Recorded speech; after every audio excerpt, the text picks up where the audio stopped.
Dan Tuhan juga pernah berjanji, barang siapa yang bersyukur maka ditambah nikmatnya. Amin. Makanya kita harus yakin itu, karena Tuhan tidak pernah ingkar janji. Hanya kita kadang-kadang nggak percaya, kan gitu. Jadi hari ini, mulai hari ini kita selalu bersyukur terus, karena hidup itu untuk disyukuri, bukan dinikmati. Karena di dalam syukur ada nikmat. Terus pinter-pinter. Pagi hari ini Bapak dan Ibu semua akan melengkapi pemahaman yang kita sampaikan kemarin. Kata bijak mengatakan, dengan mendengar gampang lupa, dengan melihat jadi mengerti, dengan melakukan jadi paham. Jadi Bapak dan Ibu kesini mau dipahamkan ini dengan cara melakukan kalau mau. Kan itu kan. Nah, Bapak dan Ibu hari ini berada di kebun sawit, yang mana kebun sawit ini sudah TM muda. TM itu dibagi 3. Ada TM muda, TM remaja, TM tua.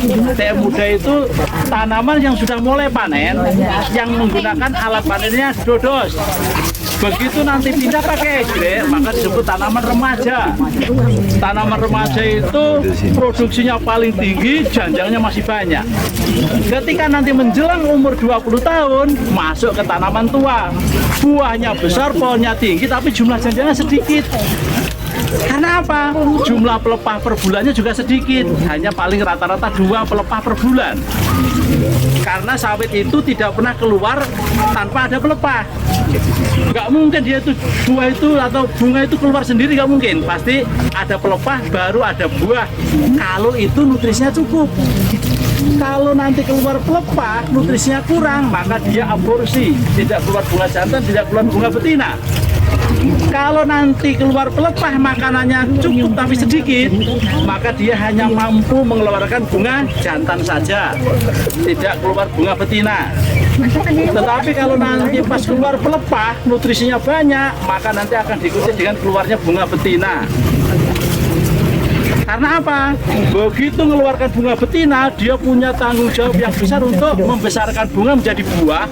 Dan energi yang lebih banyak lagi adalah mengisi minyaknya.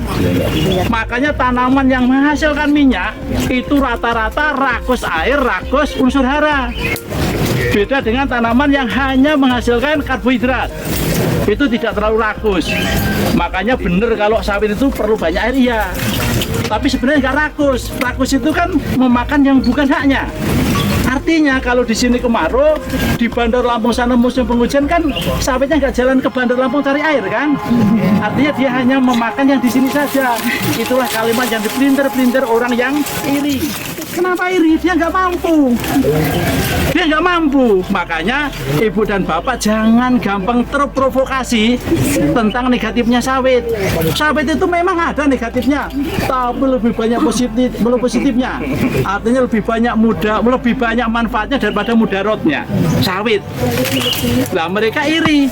Kenapa iri? Nggak bisa. Indonesia itu kan terkenal negara agraria yang sudah maju duluan di bidang agronominya. Tapi begitu negara lain meniru dengan teknologi dan mekanisasinya, maka kita akan kalah bersaing dengan biayanya. Contohnya Indonesia itu maju duluan di bidang padi nih.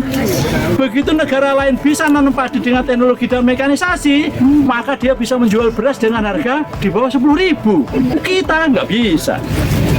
Nah, sawit itu satu-satunya tanaman yang saat ini belum bisa ditiru mereka itu. Kenapa nggak bisa? Karena sawit ini tanaman yang berbuah sepanjang masa, tidak musim seperti durian, sepanjang masa berbuah terus.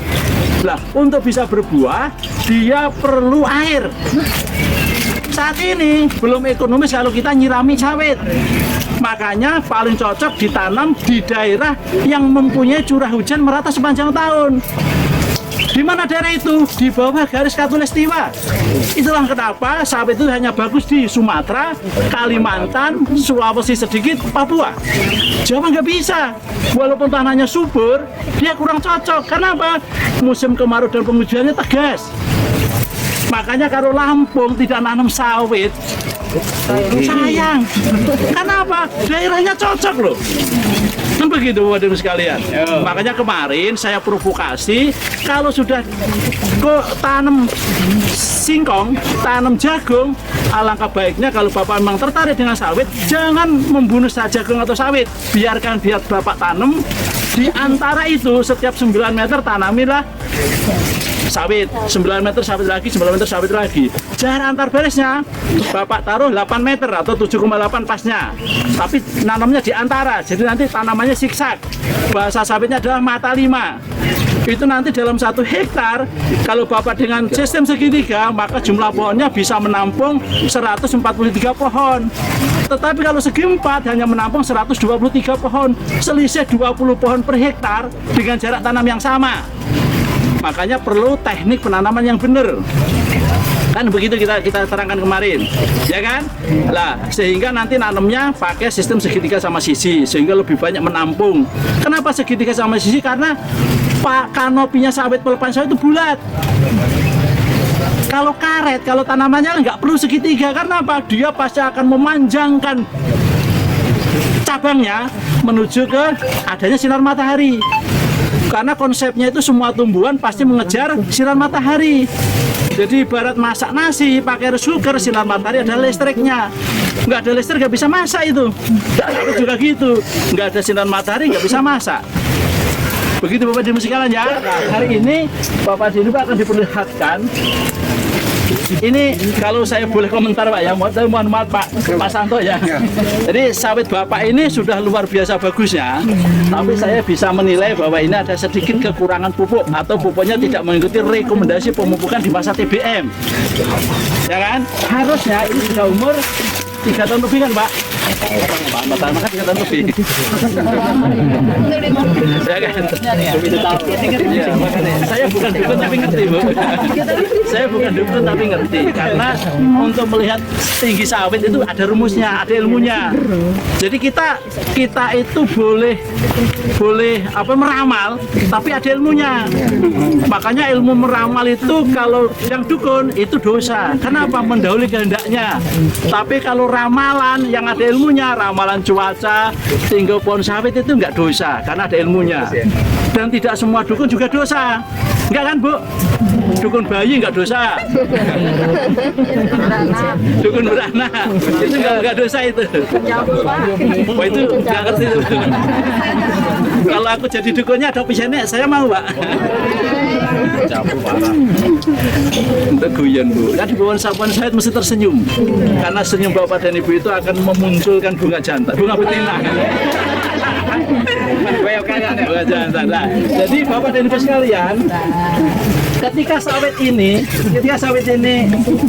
satu lingkar itu ada 8 pelepah, ya kan? Setiap keluar pelepah, makanya Bu, Bapak, kalau hari ini Bapak mupuk, itu tidak bisa Bapak lihat pengaruhnya 2-3 bulan, nggak bisa. Beda dengan mupuk singkong. Hari ini Bapak pupuk urea, pengaruh di pupuk hari ini adalah pengaruhnya setahun mendatang terhadap jumlah janjangnya. Karena apa? Munculnya ke di sana, di ujung sana itu muncul pelepah baru.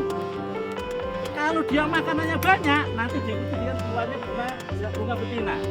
Kalau bunga betina ini bunga jantan, Pak. Kenapa bunga jantan? Kenapa? Oh, karena panjang-panjang. Lurah itu cerdas itu. Paham Ibu. Inilah kesukaan ibu-ibu kan gitu. Lah bunga jantan ini kenapa nutrisinya sedikit berani keluar bunga jantan? Karena begitu dia keluar, ya kan? Dia selesai tugasnya langsung loyo. Apa tugasnya bunga jantan? Mengawini bunga betina. Makanya tidak pernah bunga jantan itu tegar sepanjang masa, nggak pernah. Makanya dia nutrisi sedikit berani keluar. Tapi kalau bunga betina itu mesti nutrisinya banyak. Kenapa? Dia punya tanggung jawab yang besar untuk menjadikan buah, dan nanti menjelang 4 bulan dia punya kewajiban mengisi buahnya dengan minyak. Tanaman yang menghasilkan minyak semua, bukan sawit saja. Tanaman yang menghasilkan minyak perlu energi yang banyak, perlu makanan yang banyak. Begitu ceritanya Bu. Makanya Makanya kita perlu tambahan unsur hara untuk memunculkan buah tadi dan mengisi minyaknya. Makanya ketika nanti Bapak dan Ibu memupuk sawit, itu fungsi pupuk itu bukan untuk membuat sawit subur, tidak. Fungsi pupuk itu hanya untuk menambah unsur hara, untuk mendapatkan produksi yang Bapak Ibu inginkan. Bapak ingin berapa produksinya, itu bisa disetel dari pupuknya. Itu ceritanya. Makanya jangan sampai memupuk sawit itu pakai perasaan. Perasaan sudah dipupuk. Pupuknya berapa? Tetangganya 2 kilo, aku 2 kilo. Hanya latah sama perasaan. Nah, konsep pupuk itu begini. Contohnya, Bapak ingin produksi 30 ton per hektar per tahun. Ya kan? Untuk mendapatkan produksi 30 ton per hektar per tahun perlu N itu urea. Itu 10 kilo. Dicek di tanah ada berapa N-nya. Oh, ternyata di tanah ada 7. Makanya begitu Bapak ingin 30 tambah 3 kilo. Nah, itu ada ilmunya. Nanti di sampel tanahnya, di sampel daunnya. Tanah itu berapa kandungan NPKMG di dalam tanah, daun itu berapa kemampuan dia serap. Karena tidak semua unsur hara di dalam tanah mampu diserap oleh tanaman. Makanya kalau ada saudara-saudara kita yang mengatakan ini saya punya pupuk yang bisa melepas, mengurai N yang tertambat. Ada yang kayak gitu, yang terhambat. Makanya di tanah Bapak itu kadang-kadang sudah subur banyak pupuknya, tapi tanahnya nggak subur, kenapa? Diikat. Sehingga adalah kawan-kawan kita yang menjual pupuk M4, yang pupuk granit gitu Pak. Nah, itu mesti Bapak, kalau Bapak tertarik di aplikasi itu, tapi pada saatnya aplikasi itu mesti ada unsur haranya. Jangan tanah tandus Bapak pupuk itu makin tandus, karena apa? Rebutan ini. Sawitnya perlu unsur hara, bakteri juga perlu unsur hara. Makanya perlu Bapak kasih dulu pupuk kandang, pupuk sampah dan sebagainya yang organik. Begitu. Gitu Pak ya Bu ya. Jadi nanti kalau Bapak tidak melakukan kastrasi ya? Enggak. Apa itu kastrasi? Wah, kastrasi kami terangkan. Iya. Makanya bunga pada umur 18, 20, 22, 24 itu dipotong dulu bunga jantan dan bunga betina. Tujuannya apa? Tujuannya adalah nutrisi yang ada jangan dikirim ke bunga dulu, jangan dikirim ke buah, biar untuk pertumbuhan batangnya dulu. Kalau batangnya besar, pelepahnya panjang, maka nanti panen yang diharapkan umur 30 bulan, buah Bapak itu segini nih, harusnya 3,5 kilo. Ini yang buah Ibu.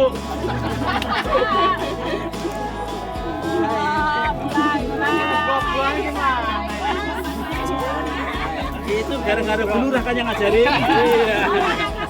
Iya. Gila. Dulu kenceng berdiri. Lari. Gitu Pak ya. Jadi nanti ketika Bapak dan Ibu nanti tanam sawit, pastikanlah syukur bisa 4 kali, minimal 2 kali Bapak kastrasi. Karena kastrasi itu fungsinya 2.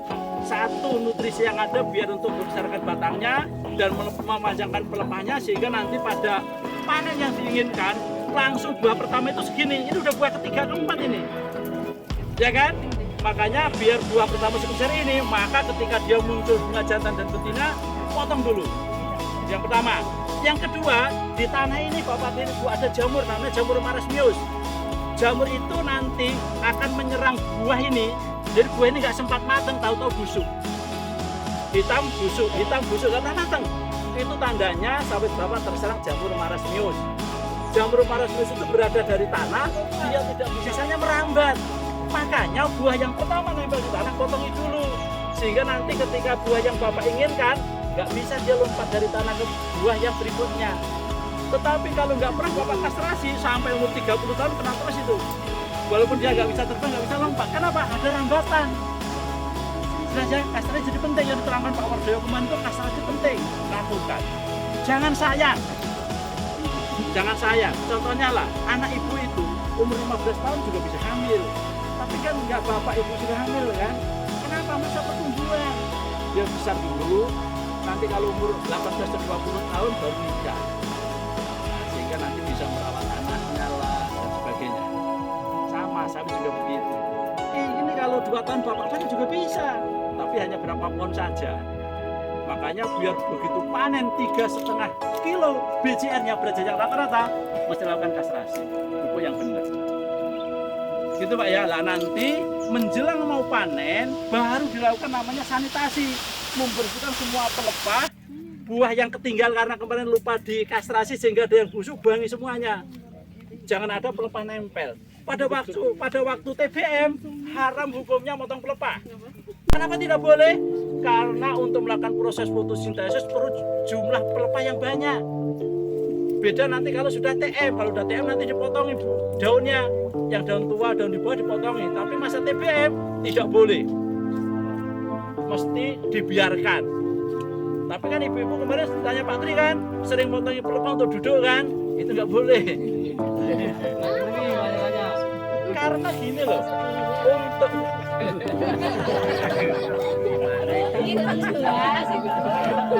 Ibu pernah ke Mas Maduri?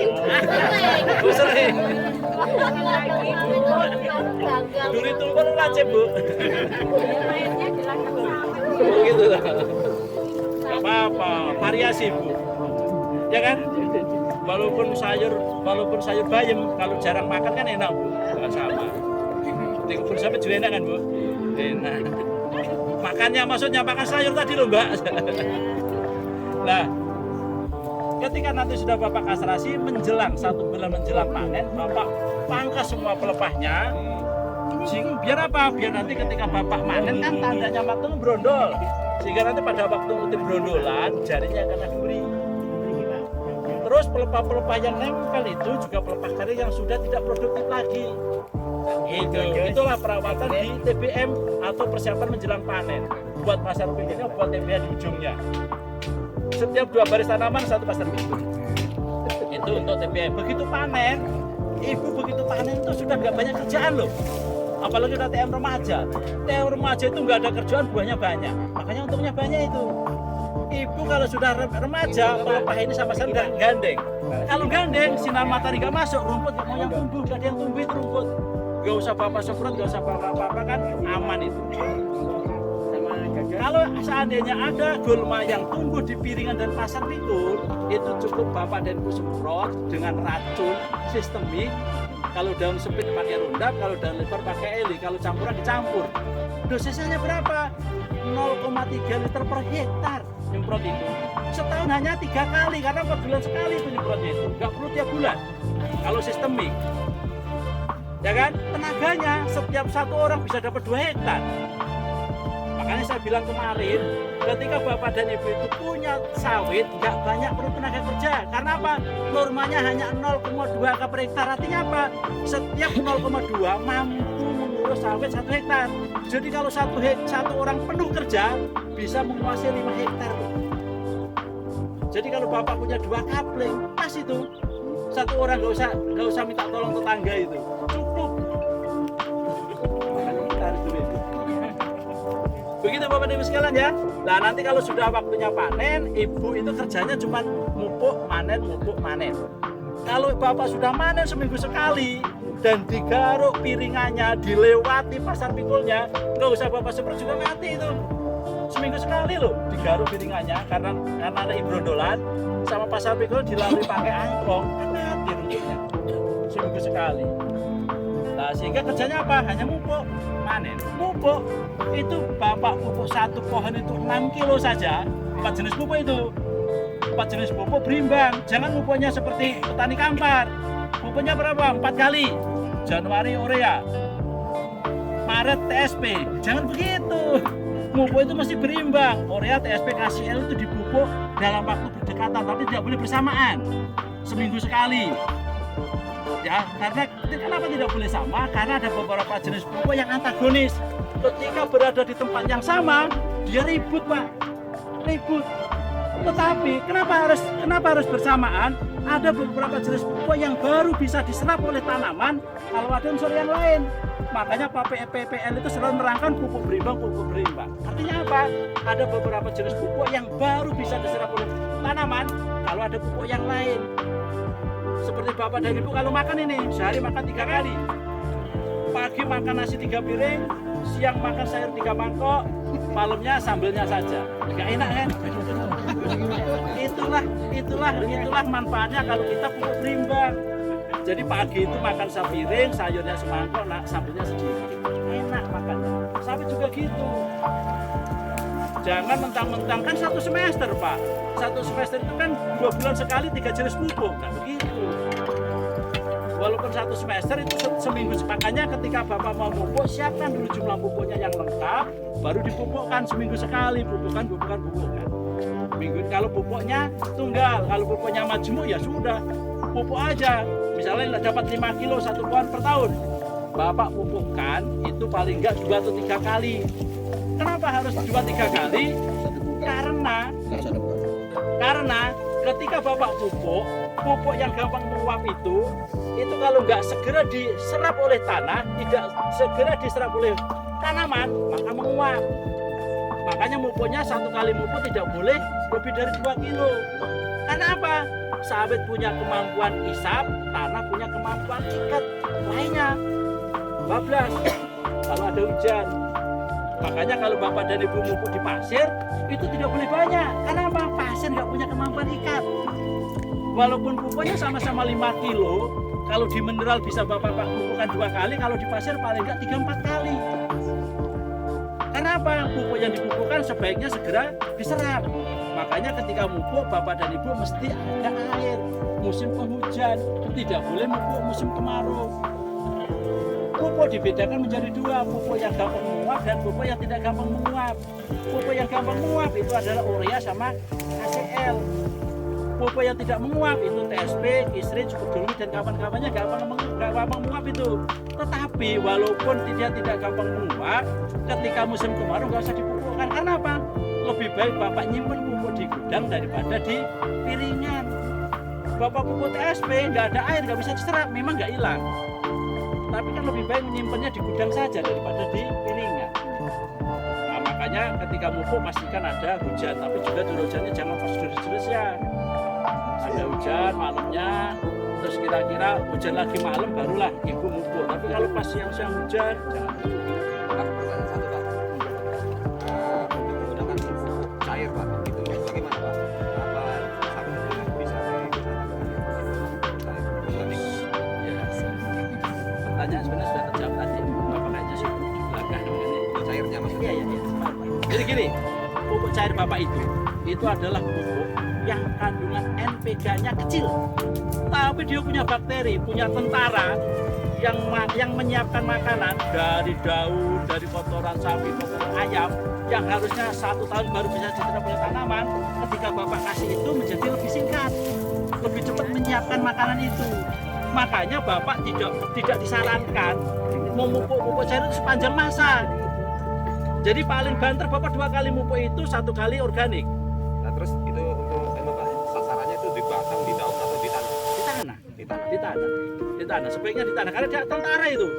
Dia bakteri yang bisa menyiapkan makanan cepat saji. Gitu. Makanya pastikan Bapak ada organik dulu, baru Bapak siram pakai pupuk cair. Nanti setahun lagi pupuk cair lagi. Tahun kedua lagi organik lagi. Jangan itu terus. Kalau itu terus nanti rebutan ini. Dia kan ada tentara yang mau mengurai. Kalau bahan organiknya nggak ada, nanti malah rebutan sama sawit. Makanya tidak disarankan sepanjang masa pupuk cair terus, gantian. Jadi pupuk organik, pupuk cair. Ikutilah perintahnya dia. Pasti ada itu perintahnya itu. Anjurannya dia pasti ada itu. Karena mesti wajib ketika Bapak beli produk ada cara pakai, aturan pakai dan dosis. Biasanya begitu. Ada yang pakai dan teknologi Ya, itu untuk dapat hidung saya Pak. Karena itu saya pun juga heran. Di iklan itu ketika dipupuk 3 bulan buahnya jadi banyak. Dari mana buah jadi banyak? Kalau buahnya banyak itu bukan karena pupuk dia sebelumnya. Kalau nggak percaya gini loh, ceritanya gini Pak. Di ujung sana ketika Bapak pupuk, nutrisinya ada, keluar bunga betina. Hari ini keluar bunga betina di pelepah nomor 1. Pelepah sampai sini itu adalah pelepah nomor 48. 1 bulan cuma keluar 3 pelepah. Jadi 48 dibagi 3 berapa? Paling nggak 15 bulan loh pengaruhnya itu. Makanya kalau 3 bulan pupuk ini sawitnya jadi banyak itu bohong itu. Nah iya. Itu kan masuk akal. Nggak mungkin buah itu tiba-tiba muncul di sini, kan nggak mungkin. Dia kan jalan dari sana menuju ke sini. Jumlah pelepahnya hanya 3 pelepah per bulan. Kan tinggal bapak bagi. Jumlah pelepah sampai sini berapa toh? Misalnya 40 ya berarti sampai 40 dibagi dengan 3. 1 bulan keluar 3 pelepah. Berarti perjalanan dari ujung sana sampai ke situ kan perlu waktu paling nggak 15 bulan. Nah kalau dia ngomong 3 bulan keluar buah, dari mana keluarnya? Buah itu tidak serta-merta keluar, itu enggak loh. Jadi ngopernya saja, belum inisiasinya. Ada inisiasi loh. Kalau bapak bongkar itu, ada ambil umbutnya, itu masih ada calon-calon pelepah itu. Nah dia dikeluar di antara itu. Tidak ada buah sapi itu keluar sendiri tanpa pelepah, itu enggak ada itu. Nah ada, bahkan tidak semua pelepah mengeluarkan buah. Kenapa? Dia mengatur. Dia nggak mau mati konyol gara-gara mengeluarkan bunga betina akhirnya pohonnya mati. Nggak mungkin. Beda dengan ibu kan? Ya, kalau ibu punya roti satu rumah ada 3 orang tuh, ada ibu, bapak, sama ibu sendiri. Ada roti satu, sama-sama lapar itu. Dikasihkan siapa roti itu? Kasihkan anaknya kan bu? Kasihkan anaknya. Kasihkan anaknya. Kan apa? Udah lah, kamu makan aja nak. Ibu sudah kenyang, walaupun nggak kenyang itu. Itulah pembohongan yang tidak dosa. Ya kan? Terus begitu anaknya, kenapa ibu dikasihkan ke anaknya? Karena pada waktu buat roti ibu sudah nyicipi 2. Nah iyalah.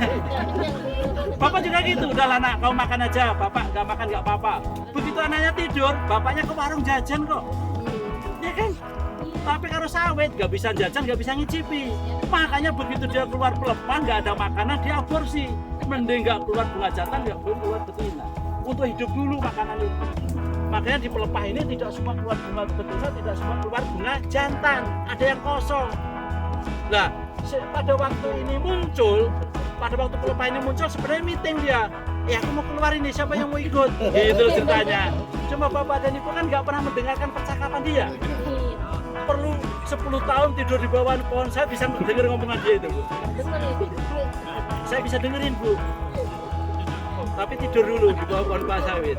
Ya kan? Nah, dia begitu keluar pelepah, ya kan? Dia cerita, aku mau keluar, makananmu ada enggak? Makanan ada banyak ini. Ya udahlah, bunga jantan, bunga betina ikut. Itu ceritanya. Terus 10 hari lagi keluar pelepah lagi, meeting lagi.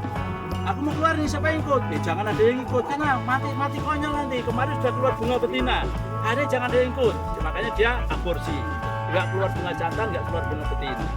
Sehingga ilmu ini dasar loh. Artinya kalau bapak memahami ini, bapak nggak akan bertanya, kenapa buahku sedikit ya? Pasti nutrisinya kurang. Itu loh. Kenapa bunga jantannya banyak ya? Karena apa? Nutrisinya sedang-sedang saja, tidak berlebih.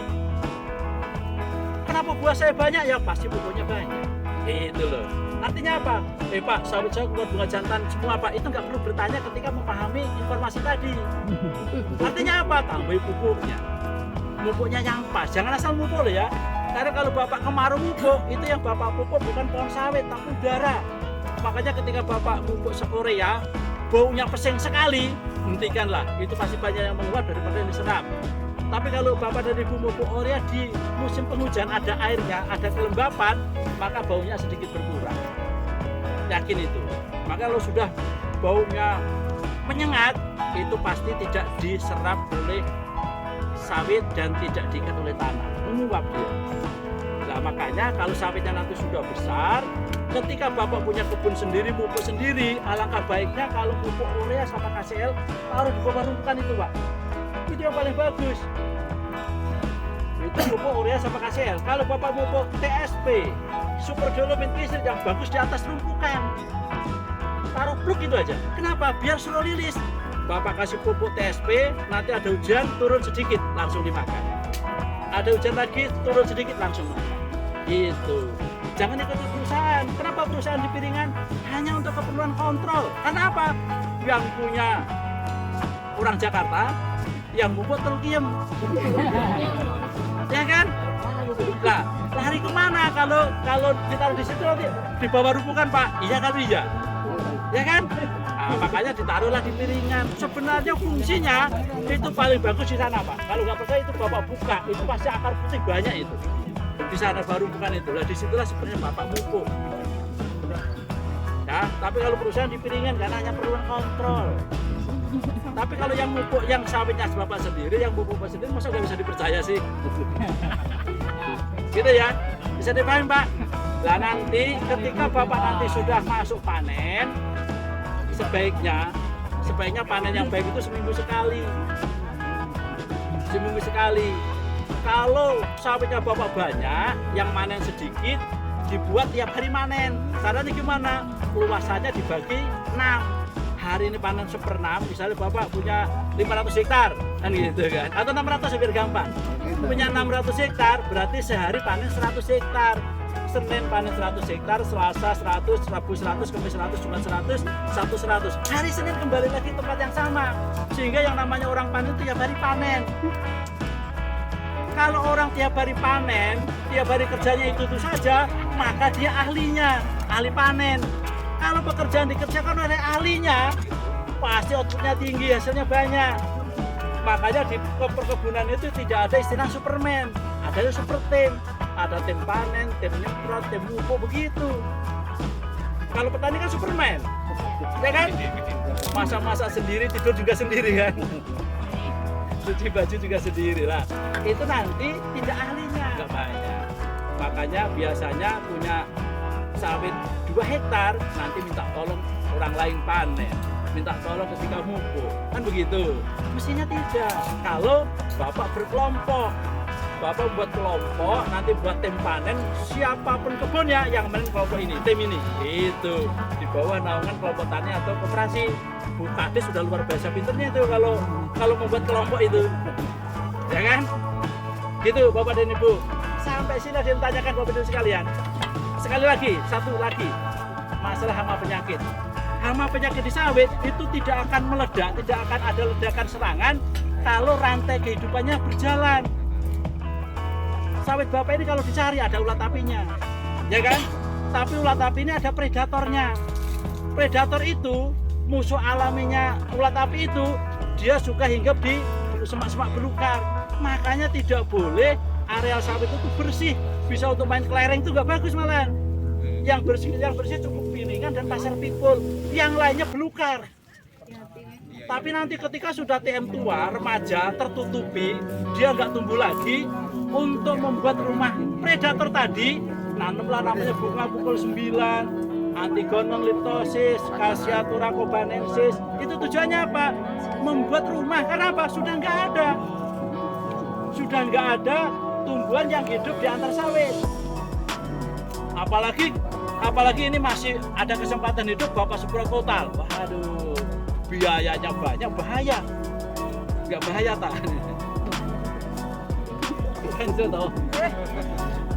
Gitu Pak ya. Jadi ketika Pak Santo nanti punya kebun, jangan pernah semprot total. Bapak hanya disuruh nyemprot piringan, pasar pikul. Makanya saya bilang tadi cukup menggunakan Roundup racun 300 ml cukup. Karena apa? Karena rekomendasi Roundup itu kamu akan mati nyemprot gulma dengan dosis 1,5 liter per hektar blanket. Blanket itu artinya 10.000 meter persegi disemprot semuanya. Karena Bapak hanya nyemprot piringan dan pasar pikul, kemarin mahasiswa tak suruh ngitung berapa sih luas piringan pasar pikul 1 hektar, ternyata hanya 20%-nya saja. Sehingga racunnya adalah 1,5 liter kali 20%-nya, 300 mili Pak. 300 mili itu kamu harus menyelesaikan 1 hektar. Kalau 1 hektar itu Bapak menggunakan 4 cap, 4 tangki, maka 1 tangkinya adalah 75 mili saja. Mati itu Pak. Kalau rumputnya sesuai. Kalau daun lebar disemprot pakai Eli, kalau daun sempit disemprot pakai Roundup. Kalau campuran dicampur dua-duanya, kan enak. Karena begitu Eli sama Roundup itu berada di satu tangki, dia meningkatkan daya basmi. Karena Roundup itu bisa untuk daun lebar, tapi yang paling spesialis adalah daun sempit. Eli juga spesialis daun lebar, tapi juga bisa nyemprot daun sempit. Makanya ketika dicampur dia bisa kerjasama. Makin tinggi daya basminya. Gitu Bapak dan Ibu ya. Ya makanya jangan sampai semprot total. jangan malu dikatain orang, jorok kali Pak Santo itu, kebunnya kotor. Itu yang ngomong nggak paham itu Pak, kan gitu kan, nggak paham. Makanya yang ada di sini kalau melihat kebunnya itu banyak tumbuhan, tapi piringan pasar Joko bersih itu yang jempol. Makanya disarankan kalau memang Bapak sudah saat ini tanam singkong, tanam jagung, tanam kacang, nggak usah dibasmi, biar aja. Tinggal Bapak di antara itu, Bapak tanamilah sawit, 9 meter sawit. Jadi 9 meter dari sana ke sana bro. Ini 9 meter, 9 meter. Nah dari sini menuju ke sini itu 7,8.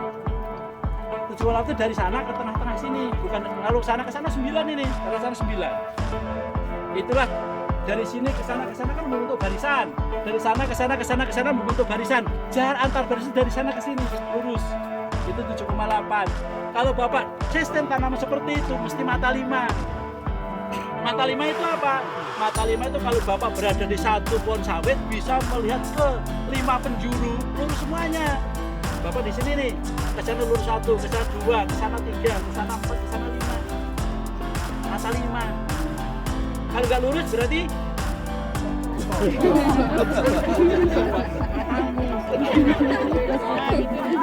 ya kan dia lurus, ya kan?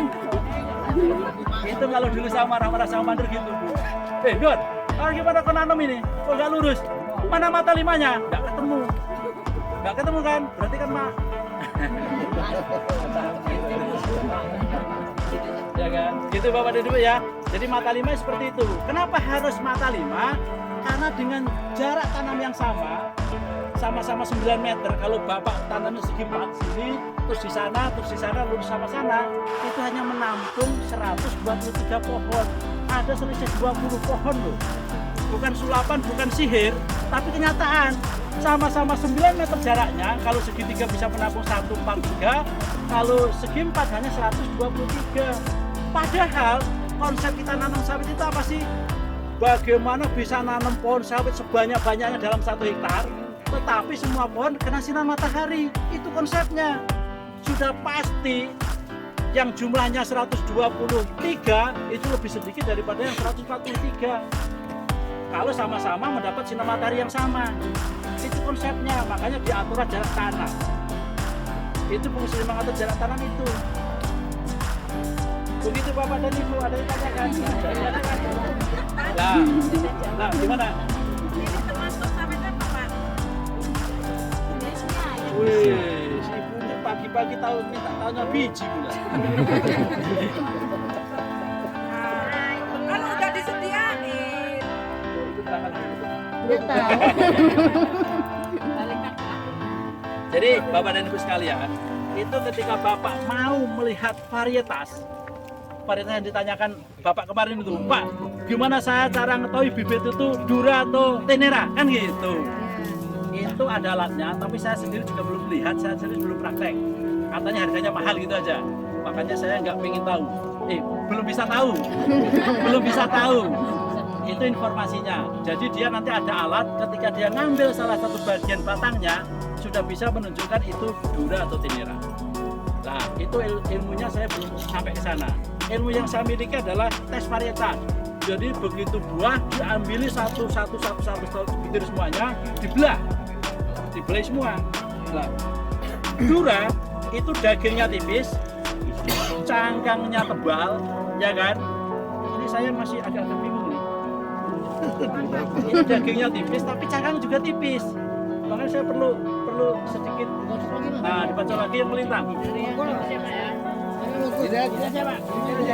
Ini Mas. Ini Pak.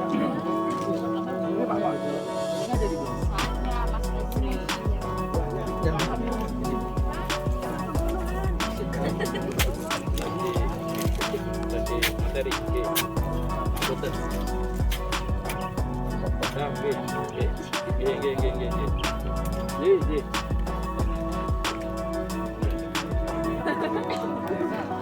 Nih Bapak dan Ibu sekalian,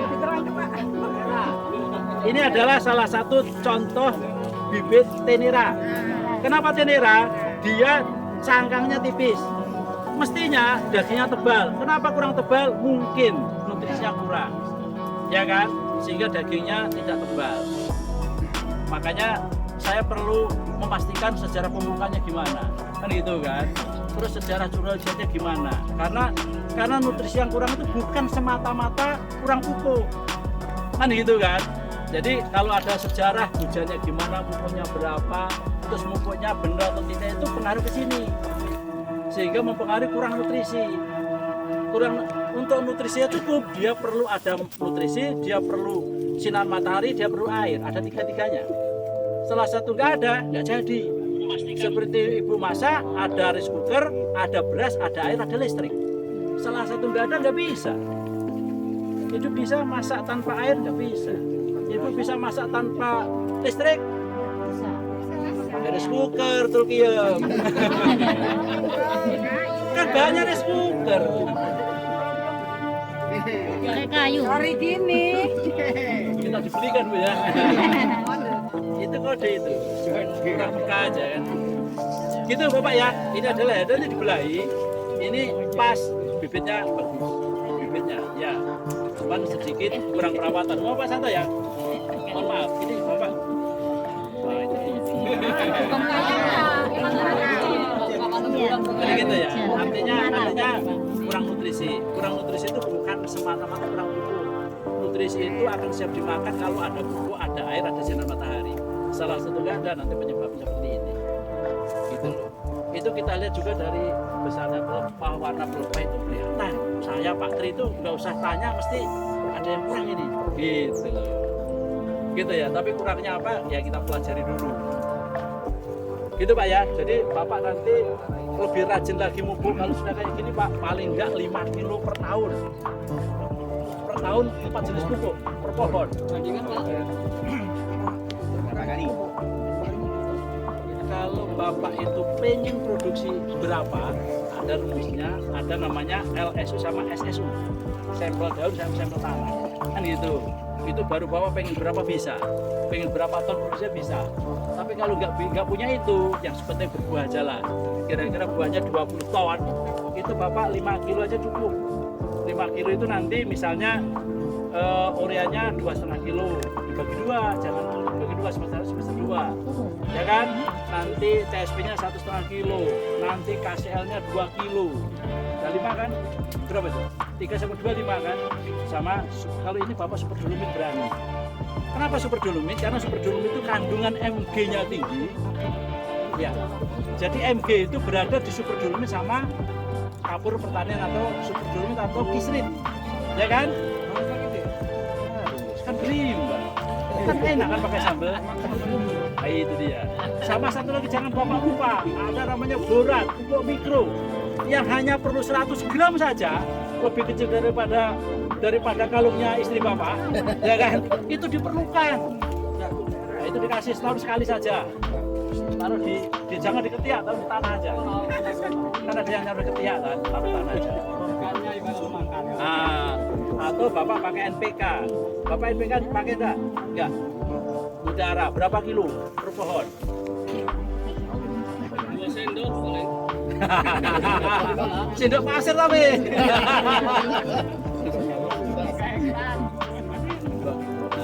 Kalau Bapak pakai NPK, Bapak NPK sini ada 3 NPK kan, nggak ada MG-nya kan? Ya 16 kan? Nah kan berarti NPK, MG-nya belum ada. Mesti ada MG. MG itu berada di pupuk kisrit atau pupuk super dolomit. Ketika tanah Bapak seperti ini, boleh pupuk pakai super dolomit kisrit. Karena kisrit itu kandungan MG-nya tinggi, 46. Kalau super dolomit itu hanya 20-an saja. Makanya lebih baik Bapak pakai kisrit saja. Harganya mahal dikit tapi dosisnya sudah kecil. Dosisnya Bapak 100 setahun juga nggak apa, 1 kilo setahun nggak apa-apa. Nah, kalau kisrit sama TSP itu Bapak pupuknya setahun sekali nggak apa-apa. Tapi kalau yang Korea sama KCL Bapak 2 tahun, setahun 2 kali, semester 1 semester 2. Jadi Mbak ya, terus dapat itu. Tapi kalau Bapak pakai NPK, ya sudah NPK 4 kilo atau 5 kilo ditambah dengan super dolomit kisrit tadi atau super dolomit. Ya, iya. Bapak pupuk itu kan kalau tanah Bapak itu gambut itu pasti asam. Nah kalau tanah Bapak gambut atau rendah paling bagus menggunakan super dolomit atau pupuk pertanian pertanian. Karena apa? Selain dia mengandung Mg, dia juga bisa menaikkan pH tanah. Kalau pH tanahnya naik, itu seperti orang sehat dikasih sate langsung dimakan. Tapi kalau tanah bapak asam, bapak pupuk urea TSP seperti orang sakit dikasih sate, tengok dimakan-makan itu. Sakit kok. Per batang berapa kilo Pak yang Gambut. Dulu itu ya gambut. Yang rendahan. Yang banyak nggak apa-apa. Nggak ada pengaruh. Ukurannya kalau super dolomit 2 kiloan, tapi kalau kesini 700 gram udah cukup. Makanya kan kandungannya sama itu, 2 kilo super dolomit sama 700 gram kisri itu hampir sama itu. MG-nya karena tinggi super dolomit, kisri tinggi. Itu makanya bahwa sarankan tadi kalau tenaganya nggak banyak, jaraknya jauh kan kaitan dengan langsir ini. Itu bagus yang kisri. Tapi kalau bapak di gambut harus super dolomit, karena kisri itu bisa menurunkan pH tanah. Kalau super dolomit menaikkan pH tanah. Makanya ketika dia gabut dan pakai gitu Pak ya. Bapak ini tinggal Bapak rajin pupuk saja. Terus saya sarankan ketika Bapak buang sampah itu jangan ditumpuk, dia akan di kawangan nanti akan sebagai unsur hara. Tapi ketika Bapak tumpuk, nanti nggak lama kemudian si wawong datang. Itu tempat yang PW untuk wawong itu. Iya, nanti nggak lama kemudian bolong-bolong semua itu dimakan uang itu. Makanya disebar aja Pak, disebar kalau bisa jangan ada plastiknya. Jangan ada plastiknya kalau bisa, ya kan? Jangan nanti disebar di gawangan mati, jangan sampai numpuk. Karena numpuk itu mengundang origin, bahasa kerennya. Bahasa ini uang kan, uang tanduk. Wah itu kalau sudah ada serangan itu susah. Gitu Pak ya. Silakan, Bapak mau praktek apa saja nih? Bukan? Dodol. Jadi dodol sama cangkul ya bagi dua kalau gitu. Terus gini, sebentar Bapak Ibu ya. Alat kerja tadi mana? ini.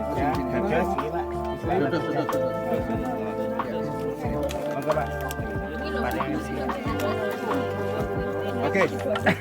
Ibu Bapak ya, saya sambung Pak Artono. Dalam bekerja dimanapun, keselamatan kerja harus menjadi perhatian yang utama. Dimulai dari senjata tajam, ya kan? Jadi kalau ibu bawa ini dari rumah atau nyimpan ini harus ada tutupnya, sarung, Kasih kondom Bu. Iya namanya kondom dodol. ya. Tapi ingat kalau mau dipakai dilepas tutup, jangan lupa. Jangan bawa, karena sarung nanti. Ini egrek, tapi dodol. Ya, ini udah bagus, ada sarungnya, tapi ada yang lebih bagus supaya terbang. Ada apa namanya? Ada juga yang dijual itu dari perawon itu ya. Jadi pada waktu membawa dari rumah ke lapangan harus ada sarung penutupnya. Begitu juga waktu nyimpan. Jangan sampai waktu membawa Bapak Ibu pakai sepeda motor, ya, nanti jatuh. Kalau ini tidak ada penutupnya, itu bisa bayangkan sendiri apa yang terjadi, ya kan? Nah, itu. Jadi keselamatan kerja harus itu. Ya. Ibu Bapak nanti pun waktu diberikan sertifikat kompetensi satu pasti K3 keselamatan kesehatan kerja. Itu Bapak aktif. Sedikit, mumpung masih ingat. Ketika tanaman Bapak itu masih pendek, walaupun egrek itu enak, sebaiknya jangan pakai egrek. Karena kalau kerja Bapak pakai egrek itu cenderung motornya nggak bisa mepet, nggak bisa mepet. Kalau dari awal nggak mepet sampai ke atas nggak bisa mepet. Nah, ini awal pertama ini, awal kerja itu pertama harus mepet. Monggo Pak. Oke. Jadi dodos itu untuk sawit yang dikategorikan PM muda. PM muda itu dimulai dari kalau panen 30 bulan, yang mulai umur 30 bulan sampai kira-kira 10 tahun, ya kan? Jadi sudah itu kalau dodos itu kan paling ya ini ya. Kalaupun ini mau ditambah lagi, pas saja. Jadi sudah nggak nyampe. Nah itu sudah ganti egrek. Kalau sudah berganti egrek, nanti akan menjadi tanaman PM remaja. sampai nanti berubah menjadi TM tua. Kalau TM tua itu sudah mulai menurun, ya kan? Kayak bapak-bapak yang dibilang tua itu kan sudah menurun. Kandungannya yang Nah, sawit itu produksinya mulai turun, jadi udah di atas 20 tahunan lah. Kalau saya di sini kan yakin bapak-bapak masih belum tua. Ya, jadi tadi Pak Arto ingat ya, jadi dodos. Kalau dodos panen buah, curi buah. Tidak boleh potong tulang. Harus curi buah. Tapi kalau pakai egrek ya bisa, pasti motong pelepah. Jadi pelepah tadi sudah dijelaskan kenapa harus. Oke, jadi sekarang ini ada cangkul. Cangkul itu di kebun dipakai untuk kerja apa? Ya tahu, cangkul soalnya ibu. Pekerjaannya apa di kebun? Ya, tadi disampaikan kebun itu yang dirawat piringan pasar kaitan dengan gulma kan. Jadi ini nanti untuk piringan, untuk miringi atau istilahnya bu apa? Untuk bokori. Bokoran, tahu kan? Ini untuk bokoran. Atau kalau ada istilah dongkel anak kayu, kalau ada anak kayunya pakai cangkul, karena kalau anak kayu harus dicangkul sampai akarnya tercabut. Baik, jadi nanti Pak minta tolong nanti ada satu kelompok praktek bokoran atau piringan, yang nanti ambil piringan yang ini semak, dipiringi saja kira-kira 1,5 meter melingkar. Ya, monggo Pak. Ayo mulai. Dengan Pak siapa? Ayo tak dampingi yuk. Pak Juremi, Pak Hartono, Pak siapa? Pak Wardoyo. Nah, baik. Ayo Pak.